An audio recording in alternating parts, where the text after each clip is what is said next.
pasti begitu.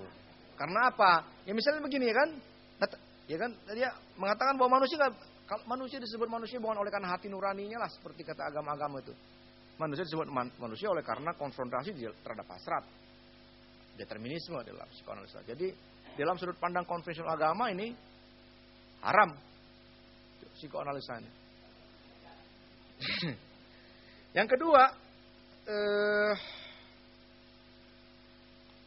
nah, tapi apakah dengan itu apakah psikoanalisa nggak berguna?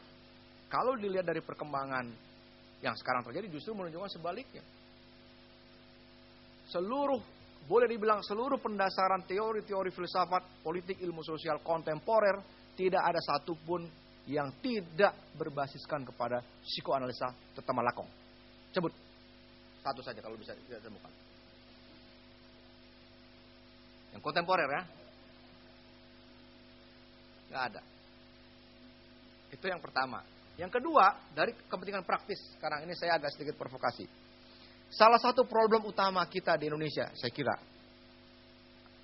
Kenapa demokrasi itu selalu nggak pernah bisa menemukan satu jalur antropologis yang klop. Karena menurut saya kita kekurangan psikoanalisa. Marxisme pernah masuk. Tahun 60-an itu ada partai komunis, partai sosialis. Sampai sekarang masuk. Tapi psikoanalisa tidak pernah masuk. Akibatnya apa? Akibatnya pendefinisian orang Indonesia tentang siapa itu manusia selalu berpulang pada dua hal. Kalau tidak kepada manusia yang diserahkan juasongnya kepada negara, yang komunitarian itu, kalau nggak pada agama. Kalau nggak disebut umat, maka disebut warga. Gitu.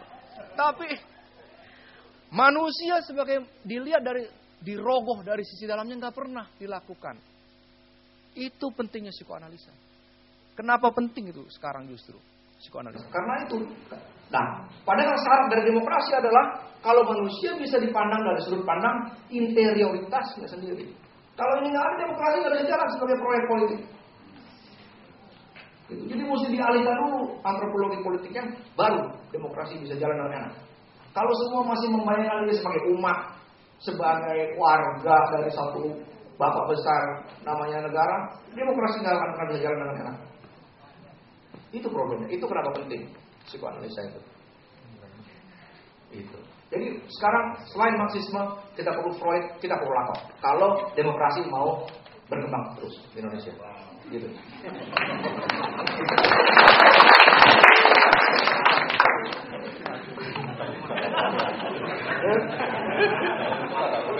Ya kalau itu kata saya.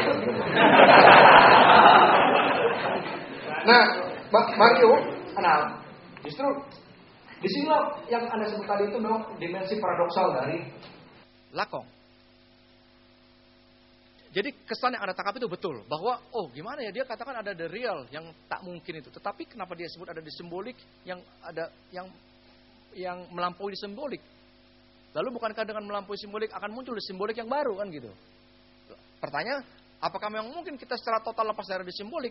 Nah, pertanyaan total itu nggak berlaku dalam pemikiran Lacan, Bung Mario. Gitu. Jadi kita bisa lepas dari the simbolik, tapi memang kita dengan segera jatuh ke dalam simbolik yang baru. Tapi itu tidak berarti bahwa kita sudah menyerah dari awal. Gitu loh. Kita hanya bisa memasuki simbolik yang baru hanya apabila kita melampaui simbolik kita yang sebelumnya. Gitu memang. Nah ini kenapa orang seperti Zizek menafsirkan Lacan, ini cara berpikir semacam ini yang digunakan oleh Zizek untuk mereparasi Hegel yang jatuh kepada absolutisme. Gitu. Nggak ada yang final. Tapi tidak berarti bahwa emansipasi tidak mungkin. Gitu. Sama seperti film Matrix. Kita bertempur di dalam satu ruang simbolik tertentu, menang. Ternyata cuma program lain dari kita masuk sih program baru, satu program yang baru. Tapi that's okay karena pertempuran tetap harus dilakukan gitu. Perkara bahwa ternyata pertempuran itu mengalirkan kita kepada satu program yang baru kan itu nggak pernah kita ketahui sedari awal gitu loh. Gitu. Soal idiosinkretik dari Lacan gitu untuk menunjukkan ininya dia sense feminisnya itu di situ. Yang sering di situ juga dia disalahpahami gitu. istilah itu. Nah, terus kemudian apa lagi tadi Bung ya?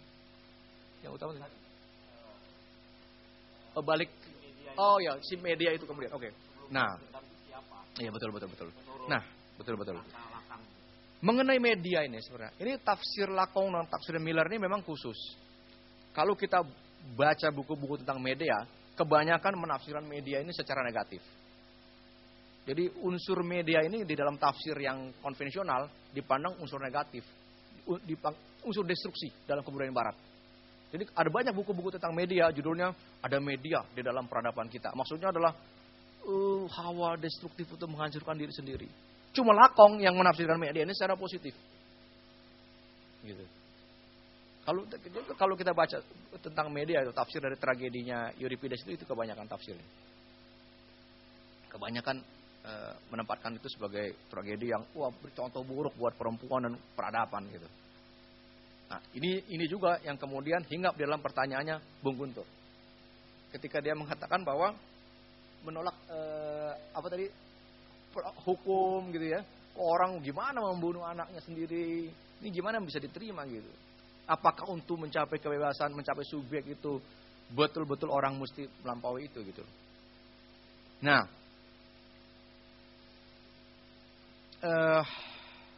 di sini saya kira kita tiba pada satu segi yang paling fundamental mengenai pandangan kita mengenai kebebasan. Gitu. Di dalam pertanyaan Guntur terselip nuansa moral kantian tentang konsep tentang kebebasan. Bahwa kebebasan itu yang jangan sampai melanggar hukum gitu kan. Nah, tapi kalau di dalam tindakan subjek Lacanian ini, kalau betul-betul mau tampil sebagai subjek, memang kita mesti menunda seluruh hukum. Nah, tapi menunda seluruh hukum ini juga, ya kan, bukan berarti dia ada tafsiran dalam tanda petik tafsiran mantra-mantranya Bung Guntur.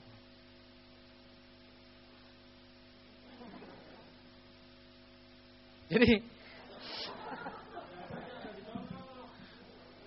karena para pelanggarnya ada di sebelah sana.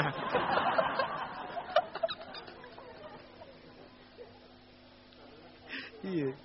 Jadi kalau Bung Guntur menggunakan istilah moralitas, maka saya akan gunakan juga tafsir dalam tanda kutip moral standar Kristen.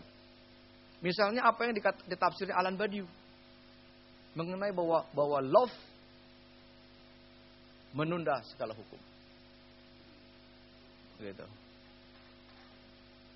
Iya kan? Nah, apa itu love? Tadi kita punya utang untuk menjelaskan itu kan. Apa itu love? Kalau bagi Zizek, love adalah love hanya mungkin terjadi apabila muncul dari lack, dari kekurangan. Ya. Jadi love itu melampaui atau agape itu melampaui hukum. Gitu. Nah, kalau mau kebebasan yang otentik, kebebasan yang paripurna hanya ada di dalam love. Love yang menunda dan melampaui hukum. Gitu. Nah, pada titik itu tragedi media CT itu menunjukkan satu titik paling purna dari apa yang disebut pelampauan hukum. Dengan demikian itulah love. Karena bukankah love artinya berani mengorbankan apa yang paling berharga bagi dirinya sendiri. Di situ pelampauan ada justru. Terima kasih, saya kira dengan itu saya tutup kuliah saya.